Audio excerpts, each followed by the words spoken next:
The crowded sports bar buzzed with Friday night energy as Sarah Martinez sat alone at the corner table, nursing her second beer. The noise of clinking glasses and loud conversations filled the air around her, but she felt like she was watching everything through thick glass. At 62, she had learned to blend into crowds, to become invisible when she wanted to be left alone with her thoughts. The television screens mounted around the bar showed highlights from various sporting events, but Sarah's attention drifted elsewhere. Her weathered hands wrapped around the cold bottle as she stared at nothing in particular.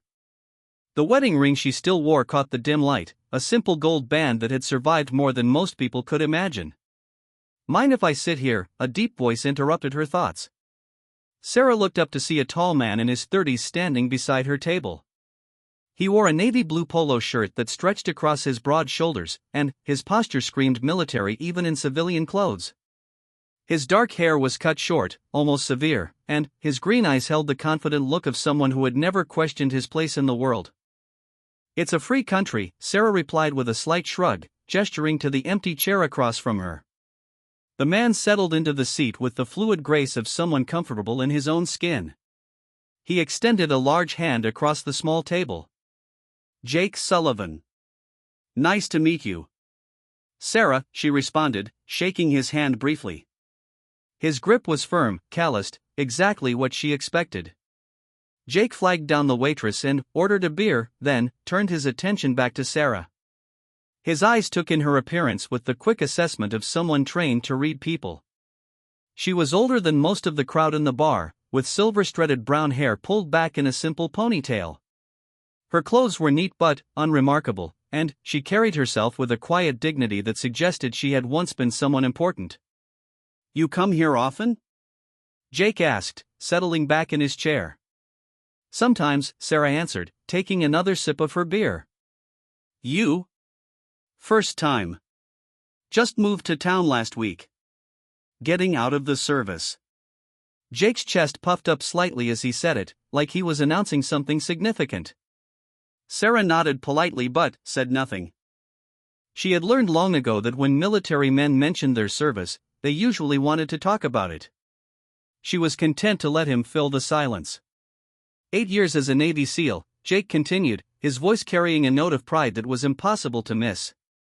"Just finished my last deployment in Afghanistan. Been all over the world, seen things most people can't imagine." The waitress brought his beer, and Jake took a long drink before continuing. Around them, the bar continued its Friday night rhythm. A group of college students laughed loudly at a nearby table, while older couples shared quiet conversations over dinner plates. "It's weird being back in civilian life," Jake said, leaning forward slightly. "People here don't really understand what it's like over there. The brotherhood, the intensity, the way everything matters so much more when lives are on the line." Sarah's fingers tightened almost imperceptibly around her beer bottle. Her expression remained neutral, but something flickered behind her dark eyes. "I bet they don't," she said quietly. Jake didn't notice the subtle change in her tone. He was warming up to his favorite subject, and, like many young veterans fresh from combat deployments, he assumed his experiences were unique and profound in ways that civilians could never comprehend. "The things we did, the places we went," he continued, his voice taking on the slightly boastful tone that Sarah had heard many times before. "Most people in this country have no idea what real sacrifice looks like. They think they understand war because they watch it on the news." A couple at the next table was having an animated discussion about their vacation plans. Their biggest worry seemed to be whether to visit the mountains or the beach. Jake glanced over at them with a mixture of amusement and disdain. "Look at them," he said, nodding in their direction. "Their biggest problem is choosing between ski resorts. They've never had to make real decisions, life and death stuff. They've never had to carry a wounded buddy through enemy fire or watch good men die for something bigger than themselves." Sarah took another sip of her beer, her face remaining carefully neutral. But her free hand had moved to rest on her thigh, where an old scar ran from her knee to her hip, hidden beneath her jeans. "You're probably the same way," Jake said, his tone not unkind but unmistakably condescending.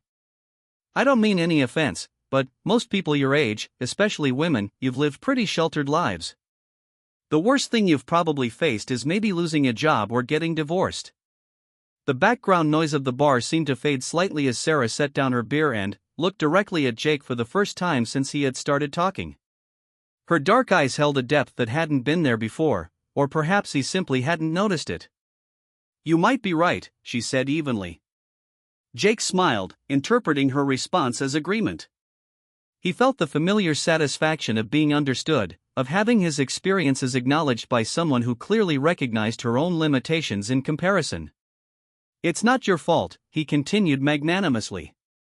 "This country has been blessed with peace and prosperity for so long that most people can't even imagine what real conflict looks like. The closest most Americans come to combat is playing video games or watching war movies." He gestured around the comfortable sports bar, with its cushioned seats and mounted televisions and cheerful waitstaff. "Places like this exist because people like me go to dangerous places and do dangerous things. We're the ones who keep the wolves away from the door." Sarah nodded slowly, her expression thoughtful. "The wolves," she repeated. "Exactly." Jake leaned back, satisfied that she was beginning to understand. Most people think war is something that happens in history books or in other countries. They don't realize how close the danger really is, how quickly everything they take for granted could disappear if good people weren't willing to stand guard. A group of young men at the bar erupted in cheers as their team scored on one of the television screens. Their joy was loud and uncomplicated, the happiness of people whose biggest concern was whether their favorite athletes would win a game. Jake watched them with the tolerant smile of someone observing children at play. "See what I mean? They're celebrating a football game like it's the most important thing in the world. They have no concept of what real stakes look like." "What do real stakes look like?" Sarah asked. The question seemed to energize Jake. This was the opening he had been hoping for, the chance to share the weight of his experiences with someone who might finally appreciate their significance. "Real stakes are when you're pinned down by enemy fire and you have to decide whether to risk your life to save your teammate," he said, his voice dropping to a more serious tone. "Real stakes are when you're in a convoy and you see a suspicious object on the road ahead, and you have 2 seconds to decide whether it's an IED that could kill everyone in your unit." Sarah listened without interrupting, her hands resting calmly on the table. Her wedding ring caught the light again, a simple band that seemed somehow out of place in the noisy sports bar. "Real stakes are when you're in a firefight and your ammunition is running low, and you know that if you don't hold your position, innocent civilians are going to die," Jake continued. "That's when you find out what you're really made of. That's when you discover whether you have what it takes to be a warrior." The word warrior hung in the air between them, heavy with Jake's obvious pride in claiming it for himself. Around them, the bar continued its cheerful chaos, oblivious to the intensity of their conversation. "I can see how that would be difficult," Sarah said. "Difficult doesn't begin to cover it," Jake replied. "You have to make split-second decisions that will haunt you for the rest of your life. You have to live with the weight of knowing that your choices determined who lived and who died. Most people could never handle that kind of responsibility." He paused to take another drink, gathering his thoughts for what he clearly considered to be the climax of his explanation. "The brotherhood you develop with other warriors, it's something that can't be explained to civilians," he said. "When you've bled together, when you've faced death together, when you've saved each other's lives, you develop a bond that's stronger than family. It's stronger than marriage, stronger than anything else in the world." Sarah's eyes flickered again, just for a moment, but Jake was too caught up in his own narrative to notice. "That's why it's so hard to come back to this," he said, gesturing around the bar. "Everything here seems so trivial, so meaningless. People getting worked up about celebrity gossip and sports scores and gas prices when they have no idea what real problems look like." A young couple at a nearby table was sharing dessert, laughing at something on one of their phones. Jake glanced over at them with obvious disdain. "Look at them," he said. "Probably worried about their Instagram likes or what to wear to some party. They've never had to wonder if they'll live to see another sunrise. They've never had to write letters to their families, just in case they don't make it home." "Did you write those letters?" Sarah asked quietly. "Every deployment," Jake answered. "Every time we went out on a mission, I updated my letter home."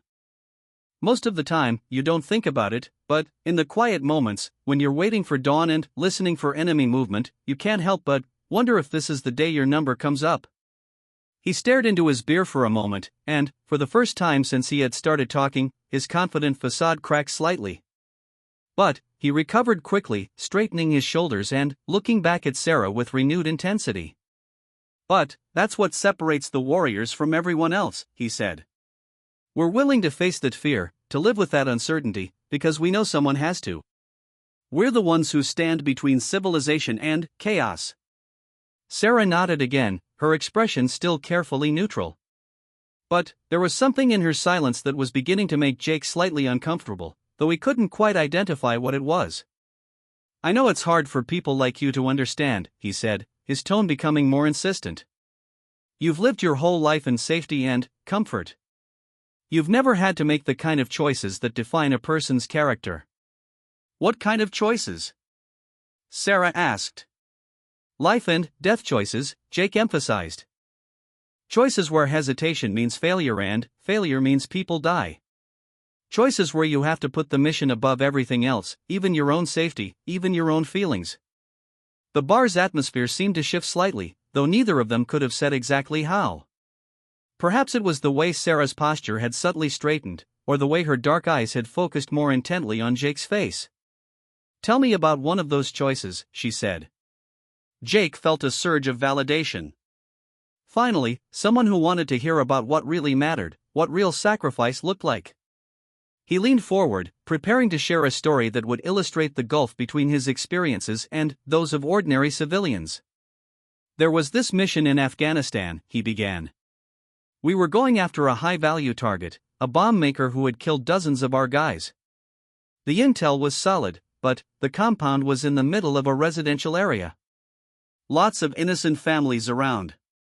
Sarah listened without moving, her hands still resting calmly on the table. But something in her stillness was different now, more focused, more attentive in a way that suggested she understood more about such situations than Jake assumed. "We went in at night," Jake continued. "The plan was surgical, in and out with minimal noise. But plans never survive contact with the enemy. They were waiting for us." He paused dramatically, expecting Sarah to react with concern or excitement. When she simply nodded for him to continue, he felt slightly deflated but pressed on. It turned into a running firefight through narrow alleys and rooftops. Civilians everywhere, families with kids, old people who couldn't move fast enough to get out of the way. We had to make impossible choices about when to shoot and when to hold fire. "What choices did you make?" Sarah asked. "The right ones," Jake answered firmly. "We completed the mission. Got the target. Brought all our people home alive. But it cost us, and it cost some of the locals too. That's what I mean about the weight of command, the burden of making decisions that other people will never have to face." Sarah was quiet for a long moment, her eyes fixed on something beyond Jake's shoulder. When she looked back at him, there was something different in her expression, something that made him suddenly uncomfortable. "It sounds like you did your job," she said finally. "Exactly," Jake replied, though he felt like he had missed something important in her response. "That's what being a warrior means. Doing the job, even when it's ugly, even when it costs you something personally." He finished his beer and signaled the waitress for another. The conversation was going well, he thought, but something about Sarah's reactions was not quite what he had expected. She seemed to understand what he was saying, but her understanding felt different from the civilian awe he was used to receiving. "The thing is," Jake continued, "most people talk a good game about supporting the troops and honoring veterans, but they don't really want to know what we actually did over there. They want us to be heroes in their imagination, but they don't want to deal with the reality of what heroism actually looks like." "What does it look like?" Sarah asked. Jake studied her face, trying to read her expression. There was something in her dark eyes that he couldn't quite identify, a depth that suggested she might understand more than he had given her credit for. "Heroism is messy," he said finally. "It's making the hard choices when there are no good options. It's living with the consequences of those choices for the rest of your life. It's knowing that you did what had to be done, even when it cost you something precious. Sarah nodded slowly. Yes, she said quietly. It is. The way she said it made Jake pause. There was something in her tone, a weight that seemed to come from experience rather than imagination. For the first time since he had sat down, he found himself really looking at her, studying her face with the same attention he had once given to potential threats in hostile territory. You sound like you know something about it, he said carefully. Sarah's smile was small and sad. Maybe a little. What would you know about war? Jake asked, his earlier condescension returning. I mean, no offense, but you're a 60-something woman from suburban America. What's the worst thing you've ever faced? The question hung in the air between them, and, for a moment, Sarah seemed to be weighing her response. Around them, the bar continued its Friday night celebration, but their corner table had become an island of tension in the sea of casual conversation. Sarah reached into her purse and pulled out her wallet. She opened it carefully and removed a faded photograph, which she placed on the table between them. Jake leaned forward to look at it and felt his breath catch in his throat. The photograph showed a much younger Sarah in military uniform, standing beside a helicopter in what was clearly a combat zone. She wore the insignia of an Army flight medic, and her uniform was dusty and stained in ways that spoke of recent action. Vietnam, Sarah said quietly. 1969 to 1971. 2 tours as a combat medic with the 1st Cavalry Division. Jake stared at the photograph, his mind struggling to reconcile the image with his assumptions about the woman sitting across from him. In the picture, Sarah looked impossibly young, her dark hair pulled back under her helmet, her eyes already holding the weight that he now recognized in her current expression. You were in Vietnam, he asked, his voice barely above a whisper. 64 confirmed medevac missions under fire, Sarah continued, her voice still calm but carrying a weight that made the air around their table feel heavier. I pulled wounded soldiers out of landing zones while mortars fell around us. I held men while they died, boys who were younger than you are now. I made the choice between who to save first when there wasn't time to save them all. Jake felt his mouth go dry. Everything he had said about her sheltered life, about her inability to understand real sacrifice, echoed in his mind like accusations. I spent 16 months in field hospitals where we sometimes operated by candlelight when the generators failed, Sarah said. I learned to perform emergency surgery with enemy rounds hitting the building. I wrote letters to mothers whose sons I couldn't save. She reached across the table and touched the photograph gently.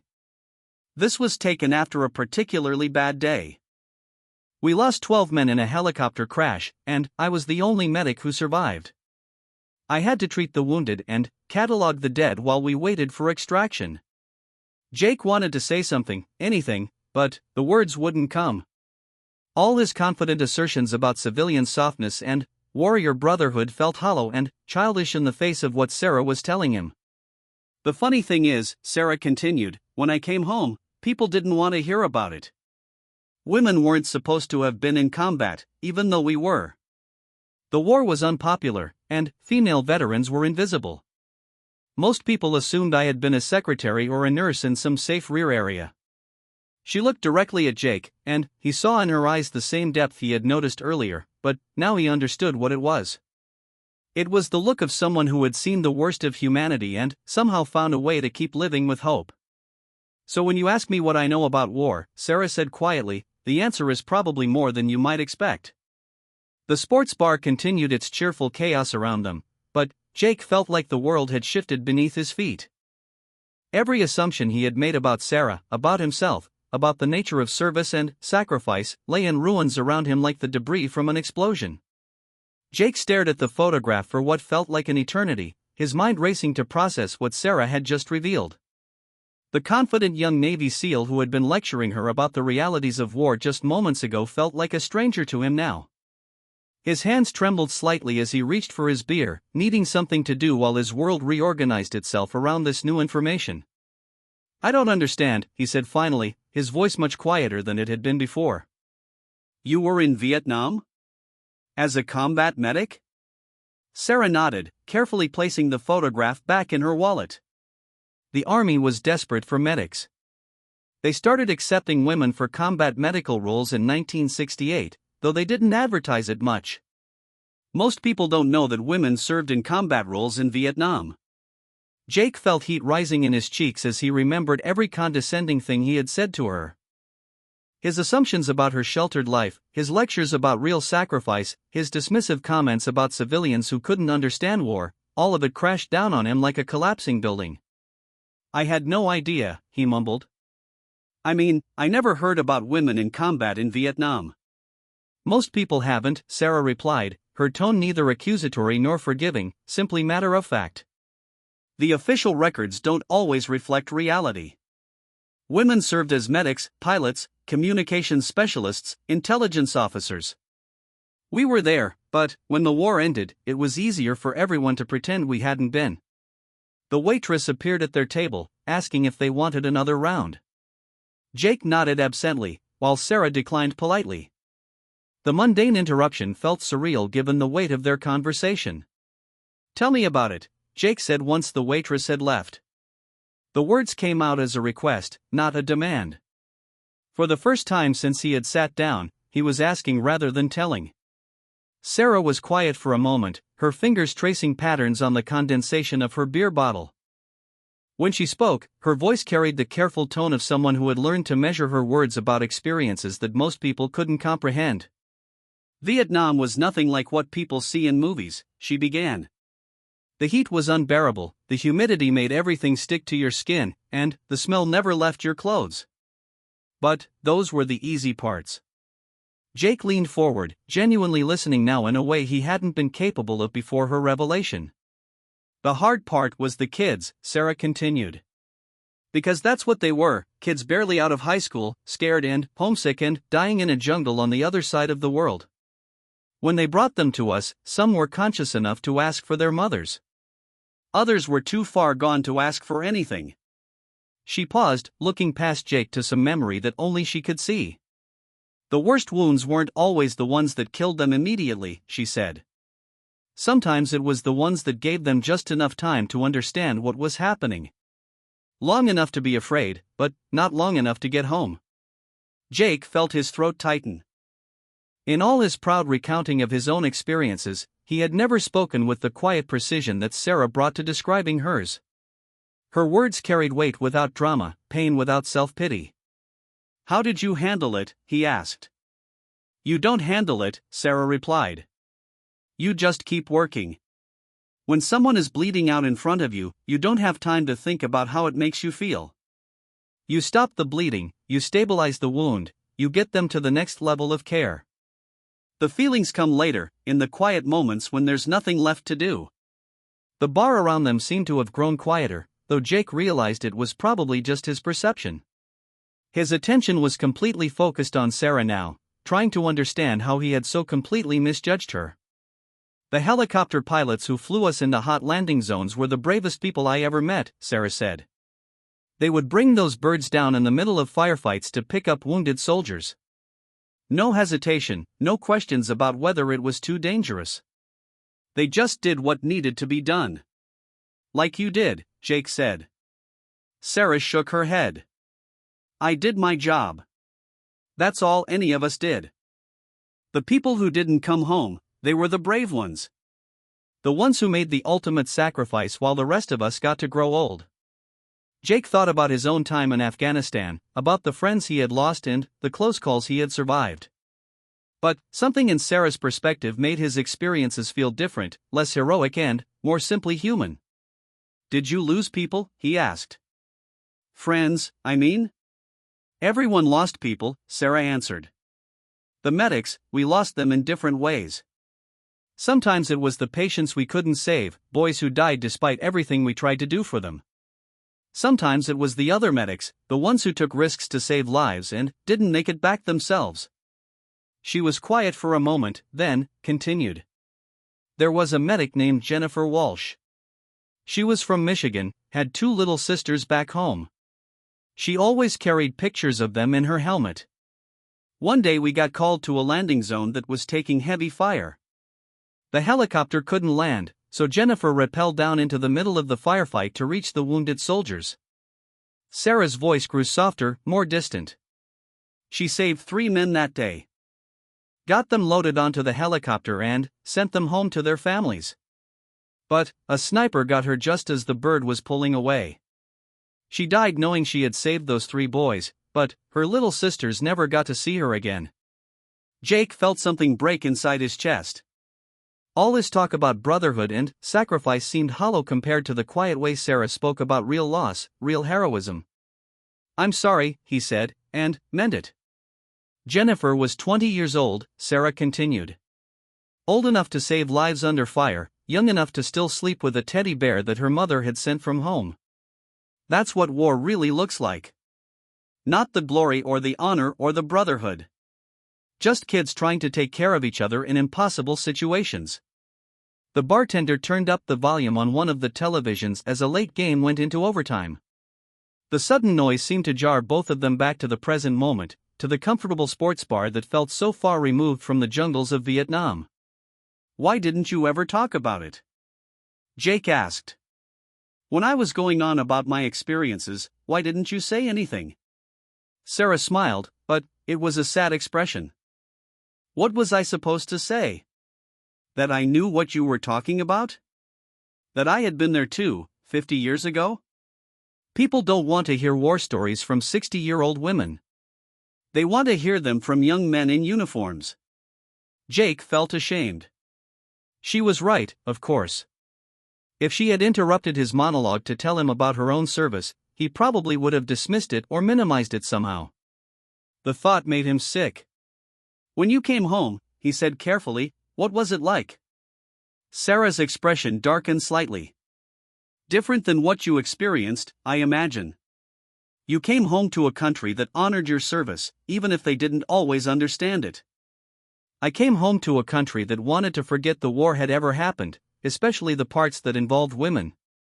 She took a sip of her beer, gathering her thoughts. There were no parades for Vietnam veterans, male or female. People spat at soldiers in airports. Called us baby killers. But, for the women who had served, it was worse in some ways because we were invisible. The VA didn't even acknowledge that women had been in combat roles. Officially, we hadn't existed. Jake tried to imagine coming home from war to face not just indifference but hostility, and doing it without recognition or support. His own homecoming had been difficult enough with the resources available to modern veterans. "How did you cope?" he asked. "Badly, at first," Sarah admitted. "I spent about 5 years drinking too much and jumping at loud noises. I couldn't sleep without checking the doors and windows. I couldn't be in crowds without positioning myself where I could see all the exits." Jake recognized the symptoms she was describing. He had experienced some of them himself, though he had been fortunate to have access to treatment and support that hadn't been available to earlier generations of veterans. "What changed?" he asked. "I met my husband," Sarah said, her fingers unconsciously touching her wedding ring. "David was a Marine, served 2 tours in Vietnam. He understood the nightmares and the hypervigilance and the way crowds could make you feel trapped. We helped each other find our way back to something resembling normal life." "Is he?" Jake began, then stopped himself. "He died 3 years ago," Sarah finished for him. "Cancer. Agent Orange exposure," the doctors thought, though they could never prove it. 47 years we were married, and Vietnam was still finding ways to take pieces of us. Jake felt the loss in her words like a physical weight. He had been talking about war like it was something that ended when you came home, but Sarah was showing him that for some people, it never really ended at all. "I'm sorry," he said again, wishing he had better words. "David would have liked you," Sarah said unexpectedly. "He always said that every generation of warriors thought they were the first ones to face real combat. He would have enjoyed hearing your stories, and he would have gently reminded you that other people had walked similar paths." Jake winced. "I must have sounded like such an arrogant kid." "You sounded like a young veteran processing difficult experiences," Sarah corrected. "That's normal.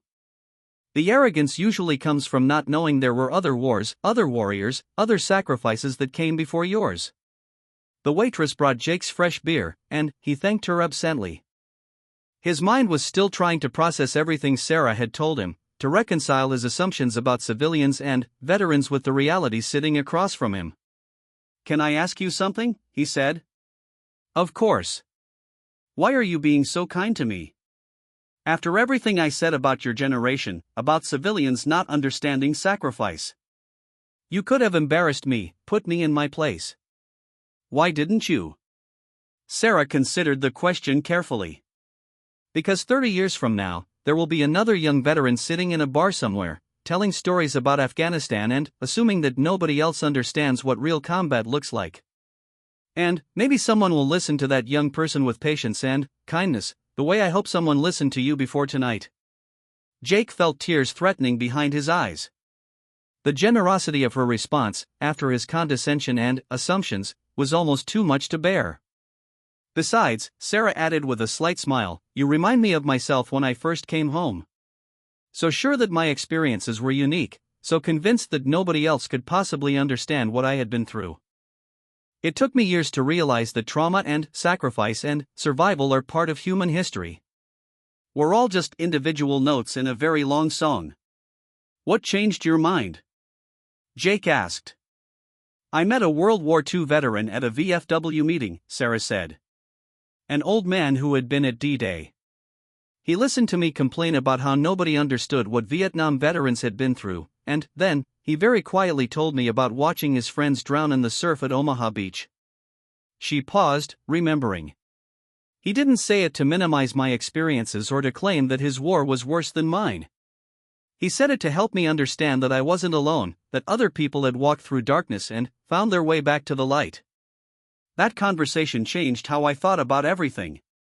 Jake nodded slowly, beginning to understand. "So this is you paying it forward." "Something like that," Sarah agreed. "Every generation thinks they invented courage and sacrifice and brotherhood. But those things are older than any of us. They're part of what makes us human." The crowd in the sports bar had thinned out somewhat as the evening progressed.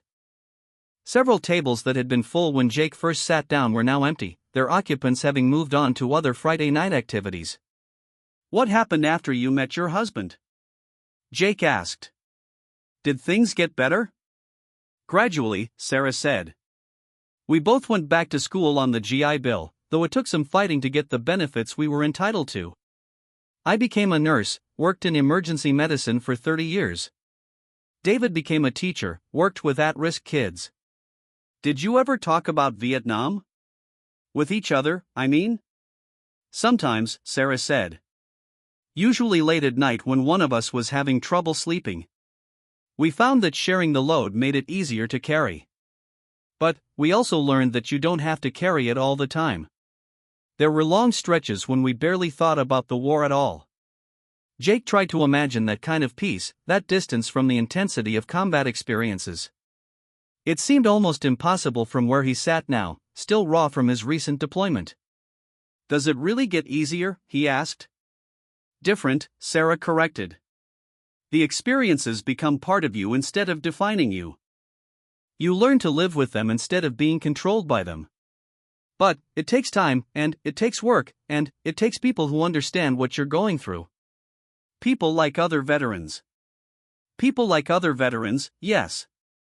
But also people like David and me, people who understand that coming home from war doesn't mean forgetting what happened over there. It means learning to build a life that includes those experiences without being overwhelmed by them." Jake felt something shift inside him, a loosening of tension he hadn't even realized he was carrying. 4 months since his discharge, he had felt like he was walking around with a weight that nobody else could see or understand. Sarah's words suggested that the weight might not be his to carry alone. "Can I tell you something?" he said. "Of course. I've been having trouble sleeping. And crowds make me nervous. And sometimes I catch myself scanning for threats even when I know I'm safe. I thought maybe there was something wrong with me." Sarah's expression softened. "There's nothing wrong with you. You're having normal reactions to abnormal experiences. The fact that you're aware of it is actually a good sign." "Really?" "Really. The people who worry me are the ones who come home and pretend that nothing happened, that they're exactly the same as they were before they deployed. Those are the people who usually struggle the most in the long run. Jake felt a wave of relief wash over him. For the first time since coming home, someone had told him that his reactions were normal, that he wasn't broken or weak for struggling with the transition back to civilian life. "What should I do?" he asked. "Talk to someone," Sarah said. "A counselor, a therapist, other veterans. Don't try to process everything alone. And be patient with yourself. Healing isn't linear, and it's not fast." "Did you see someone?" "A therapist, I mean?" "Eventually. It took me a few years to admit I needed help, and a few more years to find someone who understood military trauma. But it made a difference." Jake nodded, filing away the advice. Coming from Sarah, with her decades of experience and hard-won wisdom, it carried more weight than the same suggestions had when they came from well-meaning friends and family members who had never been in combat. "Can I ask you one more question?" he said. "Shoot. When you look back on your service now, 50 years later, how do you feel about it?" Sarah was quiet for a long time, considering her answer. When she spoke, her voice carried the weight of decades of reflection. "Proud," she said finally. "Not proud of the war itself, because Vietnam was a complicated conflict with no clear victories. But proud that when my country asked me to serve, I served. Proud that when people needed help, I helped them. Proud that I did my best in an impossible situation." She paused, then continued. "And grateful. Grateful that I came home when so many others didn't. Grateful that I got to build a life with David, to have a career helping people, to grow old in a country that's imperfect but still worth defending. Grateful that my experiences, as difficult as they were, taught me something about resilience and compassion and the value of human life." Jake felt tears in his eyes again. Sarah's perspective, shaped by decades of living with her wartime experiences, offered him a glimpse of what healing might look like. "Thank you," he said quietly. "For what?" "For listening. For sharing your story. For helping me understand that I'm not alone." Sarah smiled, and this time it reached her eyes. "You're not alone, Jake. You never were. The brotherhood you talked about earlier, it's bigger than you know. It includes everyone who has ever put on a uniform and served, regardless of when or where or how." Jake looked around the sports bar, seeing it differently now. The civilians he had dismissed as soft and sheltered might include veterans like Sarah, people whose service had been overlooked or forgotten. The comfortable normalcy he had resented might be worth protecting not because it was easy, but because it was precious. "I have a lot to think about," he said. "Yes, you do. But you have time to think about it. And you have people to help you think it through." Jake finished his beer and reached for his wallet, but Sarah waved him off. "This one's on me," she said. "Consider it an investment in your future." "I don't know how to thank you." "Live well," Sarah said simply. "Build a good life. Help other people when you can. That's the best way to honor your service and the service of everyone who came before you." Jake stood up slowly, feeling like a different person than the one who had sat down an hour ago. His certainties about war and sacrifice and civilian life had been shattered, but in their place was something better: humility, perspective, and hope. "Will I see you here again?" he asked. "Probably not," Sarah said. "I was just passing through town, visiting my daughter." "But you'll be fine, Jake. You're going to be just fine." As Jake walked toward the door of the sports bar, he turned back to look at Sarah one more time. She was sitting quietly at their table, her hands folded, looking like any other older woman enjoying a quiet evening out. But now he knew better. Now he understood that heroes don't always look like what you expect them to look like, and that courage comes in many forms, including the quiet dignity of a woman who had served her country and, then, spent 50 years building a life worthy of that service. 3 months after that night in the sports bar, Jake Sullivan found himself sitting in a different kind of establishment altogether. The Veterans Affairs Counseling Center was nothing like the cheerful chaos of the bar where he had met Sarah. The walls were painted in calming blues and grays, and the furniture was designed for comfort rather than atmosphere. Soft instrumental music played in the background, competing with the quiet conversations happening in other parts of the building. Jake's hands were sweating as he waited for his appointment.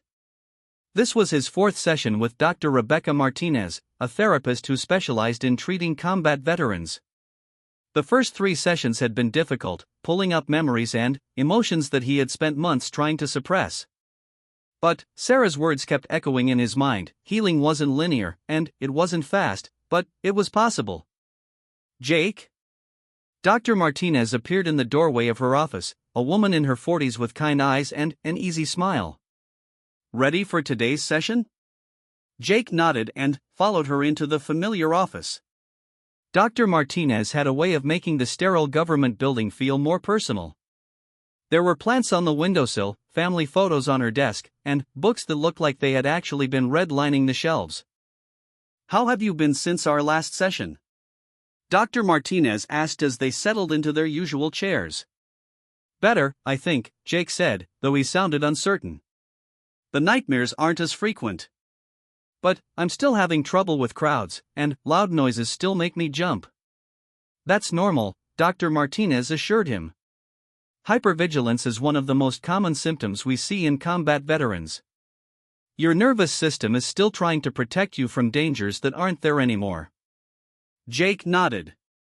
He had heard this explanation before, but it helped to hear it again. Understanding why his body reacted the way it did made the reactions feel less frightening, less like signs that something was fundamentally wrong with him. "I want to talk about something that happened a few months ago," Jake said. "Before I started coming here, I met this woman in a bar, and she changed how I think about everything." Dr. Martinez leaned forward slightly, interested. "Tell me about that." Jake took a deep breath and began to recount his encounter with Sarah.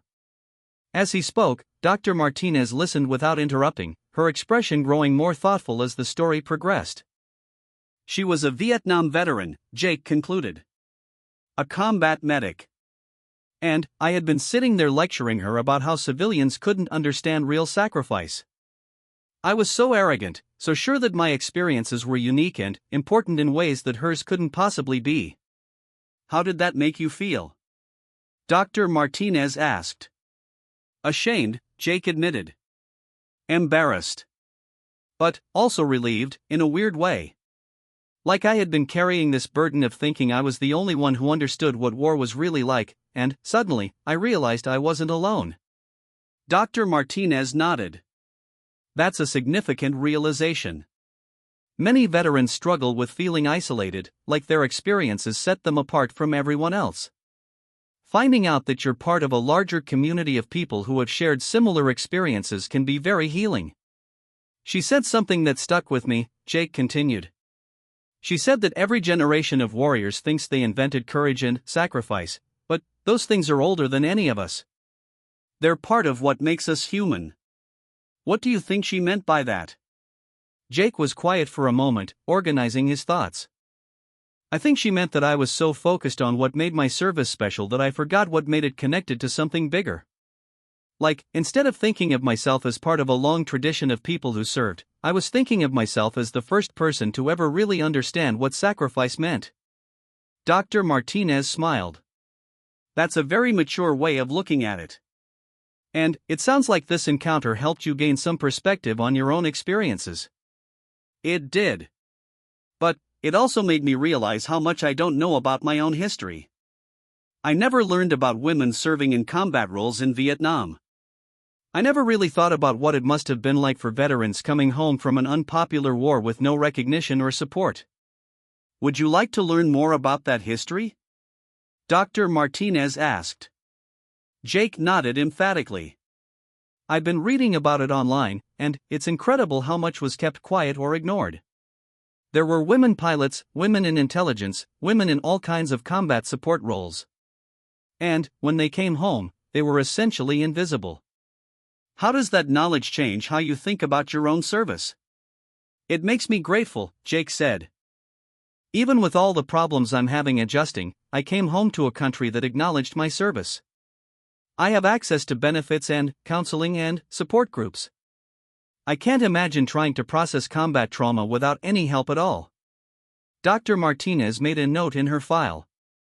It sounds like meeting Sarah helped you develop empathy for other veterans' experiences, but also gratitude for your own situation.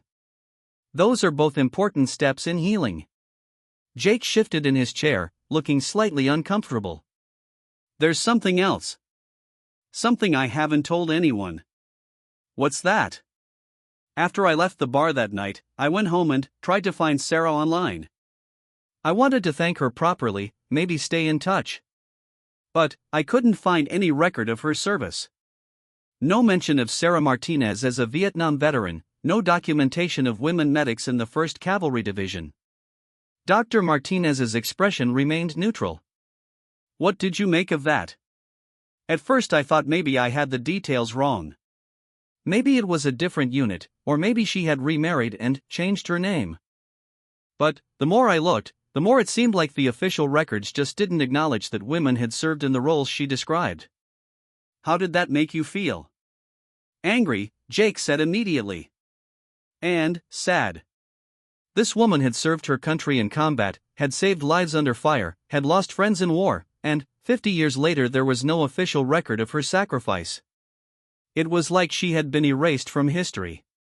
Dr. Martinez nodded thoughtfully. The documentation of women's service in Vietnam is notoriously incomplete. Many women who served in combat or combat support roles weren't officially classified as such, which means their experiences weren't recorded in the same way as their male counterparts. That's exactly what Sarah said would happen, Jake replied. She said that women's service was often invisible, that the official records didn't always reflect reality. But knowing that intellectually and seeing it in practice are two different things. What did you do with that anger? Jake was quiet for a long moment. I started volunteering. Dr. Martinez raised an eyebrow. Tell me about that. There's a local veterans group that does outreach to older veterans, especially ones who might not be connected to VA services. I figured if there was one Sarah out there whose service had been overlooked, there might be others. And have you found others? Jake's face lit up for the first time since he had entered the office. Dozens of them. Women who served as nurses in field hospitals, women who worked in communications and intelligence, even a few who flew helicopters. Most of them never got the recognition they deserved, and some of them never even applied for the benefits they were entitled to because they didn't think they qualified. Dr. Martinez smiled. That sounds like meaningful work. It is. And it's helping me too, in ways I didn't expect. When I'm focused on helping other people deal with their service-related issues, I'm not spending all my time dwelling on my own problems. That's a common experience among veterans, Dr. Martinez explained. Service to others often becomes an important part of healing from service-related trauma. It helps restore a sense of purpose and connection. Jake nodded. I met this woman last week, Helen Thompson.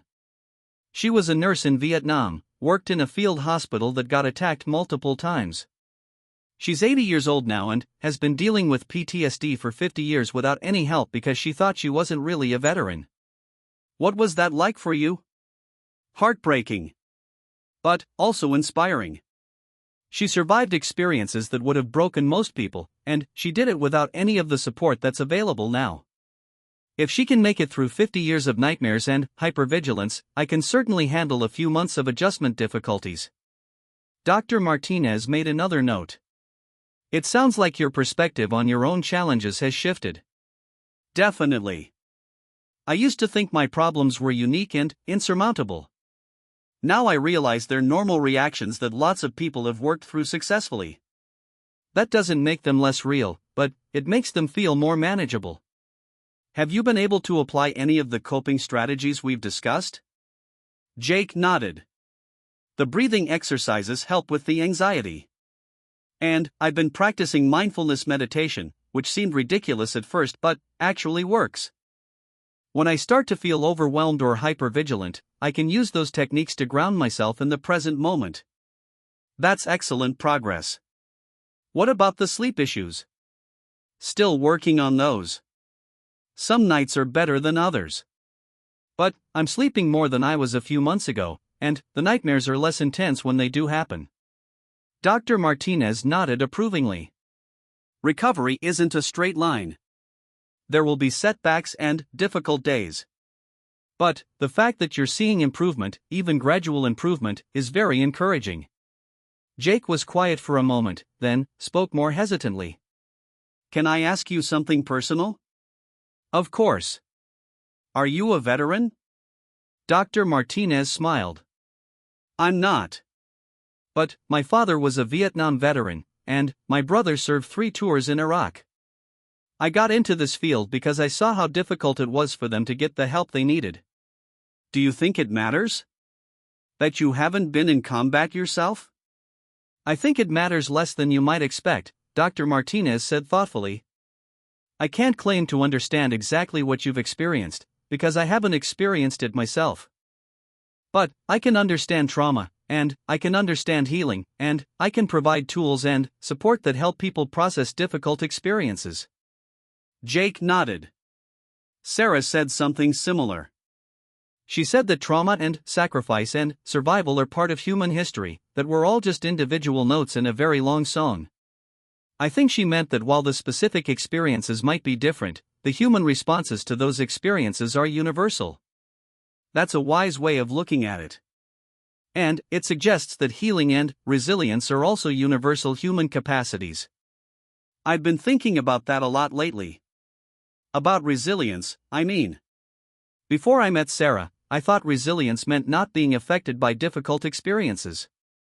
But now I think it means being affected by them but not being destroyed by them. Dr. Martinez leaned back in her chair, looking pleased. That's a very sophisticated understanding of resilience. Many people think strength means not feeling pain, but real strength often means feeling pain and continuing to function anyway. Sarah definitely had that kind of strength. She carried the weight of her experiences, but she didn't let them crush her. She built a life that included those experiences without being defined by them. And you're learning to do the same thing. Jake considered that. I think so. I'm not there yet, but I can see the path now. And I have help walking it, which is more than a lot of veterans have had in the past. Speaking of help, how are things with your family and friends? Have you been able to talk to them about what you're working through? Jake's expression grew more complicated. That's been harder. My parents mean well, but they don't really understand why I can't just put the deployment behind me and move on. And my old friends from high school, most of them have never left our hometown. Their biggest worries are mortgage payments and little league schedules. That must feel isolating. It did, until I started spending time with other veterans. Now I have people who understand what I'm talking about when I describe the adjustment difficulties. That makes it easier to be patient with the people who don't understand. Dr. Martinez nodded. Peer support is incredibly valuable for veterans. Have you considered joining a support group here at the VA? I've been thinking about it. I'm still not sure I'm ready to talk about my specific experiences in a group setting. But maybe I could start by just listening to other people's stories. That would be a good way to start. And remember, you don't have to share anything you're not comfortable sharing. Just being in a room with people who have similar experiences can be therapeutic. Jake looked at the clock on Dr. Martinez's desk and realized their session was almost over. The time had passed quickly, as it usually did when they had productive conversations. I have homework for you, Dr. Martinez said, following his gaze to the clock. What kind of homework? I want you to write a letter. Jake looked skeptical. To who? To Sarah. But I don't know how to contact her. Dr. Martinez smiled. You don't need to send it. I want you to write down what you would say to her if you could. Thank her for what she taught you, tell her how your perspective has changed, share what you've learned about yourself and about other veterans. Make it as long or as short as you want. What's the point if I'm not going to send it? Sometimes the process of organizing our thoughts and feelings into words can be therapeutic.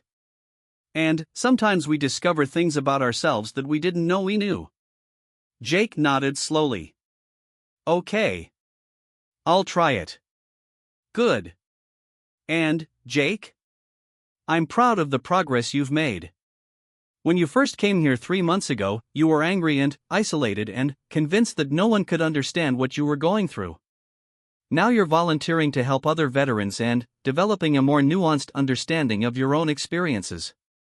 That's significant growth. Jake felt a warmth in his chest that he hadn't experienced in months. For so long, he had felt like he was failing at everything, like he was a broken version of his former self. But Dr. Martinez was right. He had made progress, even if it didn't always feel that way. Thank you, he said. For everything. I know I'm not the easiest patient to work with.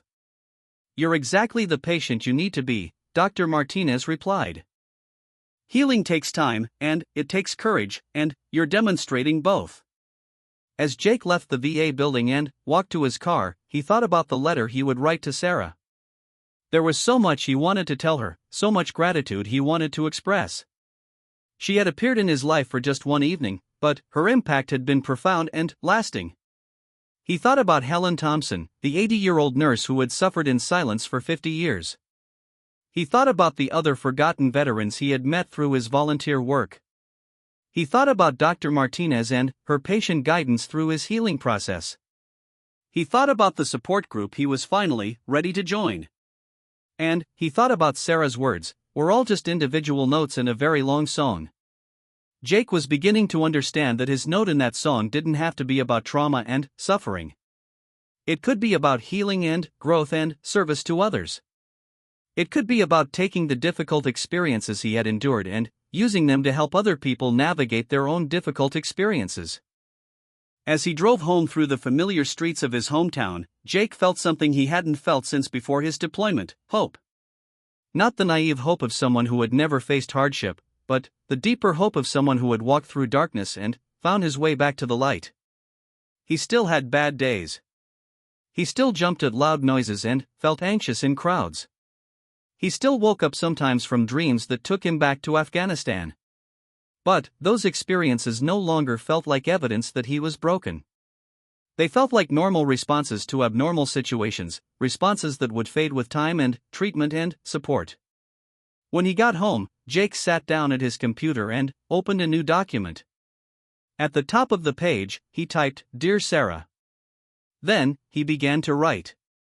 1 year later, Jake Sullivan stood at the podium in the community center conference room, looking out at an audience of 30 people. Some were elderly veterans from Korea and Vietnam, others were younger veterans from Iraq and Afghanistan. A few were family members and friends who had come to support the veterans in their lives. The monthly meeting of the Regional Veterans Support Network had grown significantly since Jake had helped establish it 6 months earlier. Before we begin tonight's formal program, Jake said into the microphone, "I want to share a story that many of you have heard before, but that bears repeating because it reminds us why we're all here." The room grew quiet. Jake had become known for his storytelling ability, his gift for making personal experiences feel universal and meaningful. "A little over a year ago, I was sitting in a sports bar feeling sorry for myself," Jake began. "I had recently left the Navy after 8 years as a SEAL, and I was struggling with the transition to civilian life. I was angry and isolated and convinced that no one could possibly understand what I had been through." Several people in the audience nodded knowingly.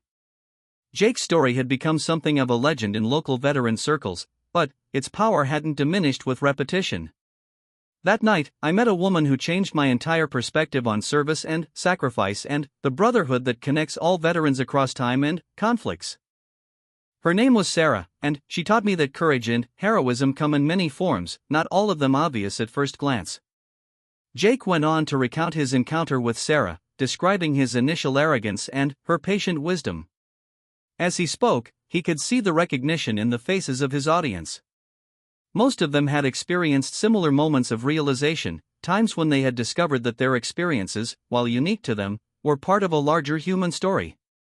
"Sarah showed me that instead of being isolated by my service, I could be connected by it," Jake continued.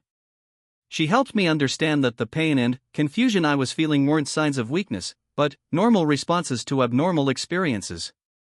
Most importantly, she showed me that healing was possible, and that part of healing involved reaching out to help others who were walking similar paths. When Jake finished his story, the room was silent for a moment before breaking into spontaneous applause. He had told this story dozens of times now, but it still moves people, still helped them feel less alone in their own struggles. Tonight's speaker is someone who embodies the same spirit of service that Sarah demonstrated, Jake said, consulting his notes. Helen Thompson is a Vietnam veteran who served as a nurse in field hospitals under combat conditions. For 50 years, she carried the weight of her experiences alone, unaware that she was entitled to support and recognition for her service. Helen is here tonight to share her story and to remind us that it's never too late to seek help, never too late to connect with others who understand. Jake stepped back from the podium as Helen Thompson made her way to the front of the room. At 81, she moved carefully but with dignity, her white hair perfectly styled and her posture still reflecting the discipline of her military training. Jake had worked with Helen for months, helping her navigate the VA system and connect with appropriate services. Watching her prepare to share her story publicly for the first time filled him with pride and satisfaction. "Thank you, Jake," Helen said as she adjusted the microphone. "A year ago, I would never have imagined standing in front of a group of people talking about my time in Vietnam. But Jake and others in this room have shown me that sharing our stories isn't just healing for ourselves, it's helpful for others who are struggling with similar experiences." Helen began to speak about her service as a field nurse, describing the chaos and fear and exhaustion that had defined her 2 years in Vietnam. Her voice was steady but emotional as she talked about the young soldiers she had treated, the friends she had lost, and the complete lack of recognition or support she had experienced when she returned home. "For 50 years, I thought I was the only one," Helen said. "I thought my nightmares and my anxiety and my inability to trust people were signs that something was wrong with me personally. I never realized that these were normal responses to trauma, or that there were treatments available that could help." Jake listened from the back of the room, remembering his first conversation with Helen. She had called the veterans hotline he had helped establish, her voice shaking as she explained that she wasn't sure if she qualified for help because she was just a nurse. It had taken months of patient conversation to convince her that her service had been vital and that her trauma was valid and treatable. "The young man who introduced me tonight has changed my life," Helen continued, looking back at Jake. "He helped me understand that my service mattered, that my sacrifices were real, and that I deserved the same support and recognition as any other veteran. More importantly, he showed me that helping others who are struggling can be its own form of healing." After Helen finished her presentation and answered questions from the audience, the meeting moved into its social phase. People broke into smaller groups, some gathered around tables with coffee and cookies, others engaged in one-on-one conversations. Jake moved through the room, checking in with regular attendees and welcoming newcomers. "Jake," a familiar voice called out behind him. He turned to see Dr. Rebecca Martinez approaching with a smile. "Wonderful meeting tonight." Helen's story was incredibly moving. "Dr. Martinez," Jake said warmly. "I'm glad you could make it. I know Helen appreciated having you here." Dr. Martinez had become more than just Jake's therapist over the past year. She had become a partner in his advocacy work, helping to establish support systems for veterans who might not otherwise have access to care. "How are you doing?" she asked. "Really doing, not just the public version." Jake considered the question honestly. "Good days and bad days, like always. But more good days than bad days now. And even the bad days don't feel overwhelming anymore. I have tools to deal with them, and I have people to reach out to when I need support." "That's significant progress from where you started." "It is. And a lot of it comes from this work." Jake gestured around the room. "When I'm focused on helping other people, I'm not dwelling on my own problems. It gives me perspective and purpose. Service to others is often an important part of healing from service-related trauma," Dr. Martinez observed. "You found a way to transform your own difficult experiences into something that benefits other people." Jake nodded. That's what Sarah taught me, really. That our experiences don't have to define us or limit us. They can become tools for helping others who are facing similar challenges. Speaking of Sarah, Dr. Martinez said carefully, "Have you ever found any trace of her?" Jake shook his head. "I've looked everywhere. Military records, social media, alumni directories from nursing schools. It's like she never existed, at least not in any official capacity." "How does that make you feel now?" "Less frustrated than it used to," Jake admitted. "I think I understand better now how many veterans, especially women veterans from earlier conflicts, have been left out of the official record. Whether Sarah was literally real or whether she was some kind of manifestation of all those overlooked veterans, the lesson she taught me was real and important." Dr. Martinez studied his face. "You sound like you're okay with the mystery." "I am. What matters isn't whether I can prove Sarah existed, but whether I can live up to the example she set. Whether I can be for other veterans what she was for me that night." Across the room, Jake noticed a young woman sitting alone at a table, looking overwhelmed and out of place. She appeared to be in her late 20s, and her civilian clothes couldn't quite hide the military bearing that Jake had learned to recognize. "Excuse me," Jake said to Dr. Martinez. "I see someone who might need a friendly face." Jake made his way over to the young woman's table and sat down across from her. "Hi, I'm Jake. I don't think we've met." The woman looked up with startled eyes. "I'm Amy. Amy Chen. I wasn't sure if I should be here." "Why's that?" "I was in the Air Force, but I was just a mechanic. I never saw combat or anything. I'm not sure my problems count as real veteran issues." Jake felt a familiar stab of recognition. This was exactly the kind of thinking that had kept Helen Thompson silent for 50 years, the same mindset that had made Jake feel isolated and unique in his struggles. "What kind of problems are you having?" Jake asked gently. Amy hesitated, then spoke in a rush. "Anxiety, mostly. I can't sleep very well, and crowds make me nervous. I keep thinking there's something wrong with me because other veterans seem to handle everything so much better than I do." "When did you get out?" 6 months ago. I did 4 years, mostly stateside, working on aircraft maintenance. Like I said, nothing heroic or dramatic." Jake smiled. "Amy, can I tell you something? There's no such thing as a minor veteran. Your service matters just as much as anyone else's, regardless of where you served or what your job was. And the problems you're describing are completely normal for someone transitioning from military to civilian life." "Really?" "Really. I was a Navy SEAL with combat deployments, and I had the exact same symptoms you're describing. So did Helen, the woman who spoke tonight, and she was dealing with them for 50 years before she got help." Amy's expression began to soften slightly. "I just feel so weak. Like I should be able to handle this on my own." "That's the military training talking," Jake said. "We're taught to be self-sufficient and resilient, which are good qualities in combat but can work against us when we're trying to heal from difficult experiences. Asking for help isn't weakness, it's wisdom." "Have you gotten help?" "Lots of help. Therapy, medication for a while, support groups like this one. It took time, but things got much better.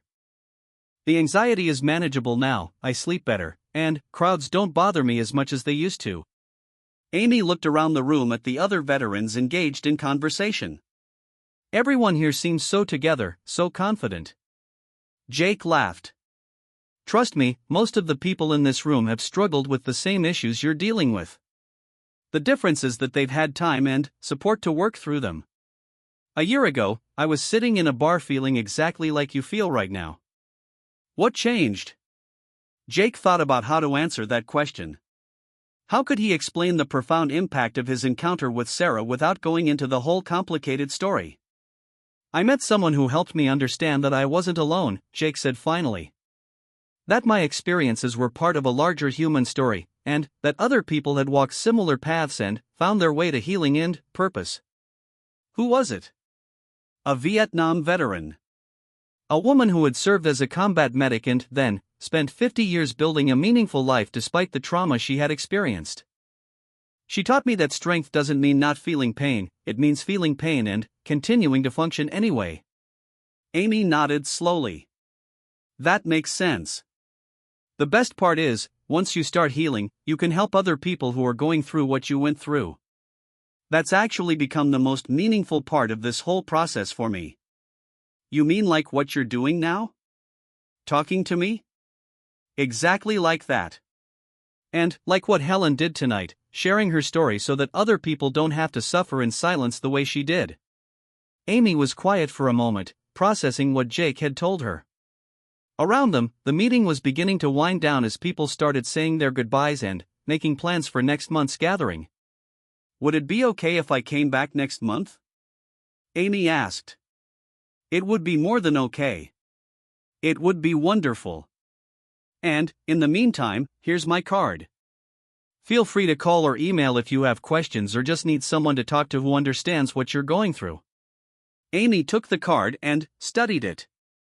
Regional Veterans Support Network, Jake Sullivan, Director. We also have resources for connecting with VA services, finding therapists who specialize in veteran issues, and joining smaller support groups for people who are just starting their healing journey. Thank you, Amy said, and Jake could hear the relief in her voice. I was so scared to come here tonight, but I'm glad I did. That's exactly how I felt when I first reached out for help. Scared but hopeful. And it turned out to be one of the best decisions I ever made.